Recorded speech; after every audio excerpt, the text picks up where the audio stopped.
Planinca smo dopoldne zmotili na parkirišču pri cerkvi v Gabarju, preden so se dobre volje odpravili na novoletni pohod. S tem, da glede na vreme bi bolj bilo, če bi rekli, pomladanski pohod, kajti že svetijo tudi prve trobentice in kakšen telog že najdemo na Gorjancih.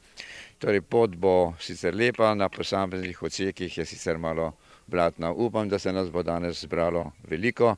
Že po tradiciji tudi tukaj nas je na zbornem mestu že kar okrog 50. Mi prihajamo planinci iz planinskega društva Dubovac iz Karlovca.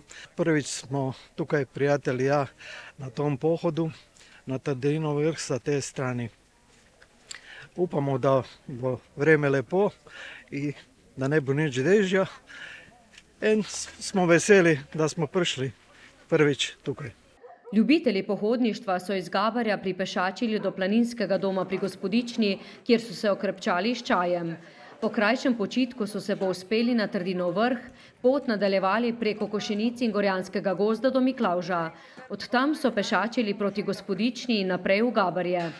Kot vsako leto smo prišli tudi mi na ta tradicionalni pohod, ker odlično sodelujemo z planinskim društvom Krka.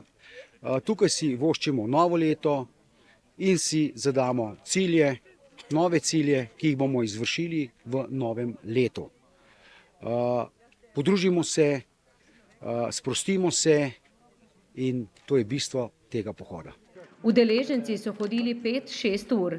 Pot je lahka, v primeru snežne odeje, poledenelosti ali zmrzali lahko tudi naporna, a tokrat očitno ni bila. Sicer pa so pohodniki lahko ubrali tudi lažjo različico.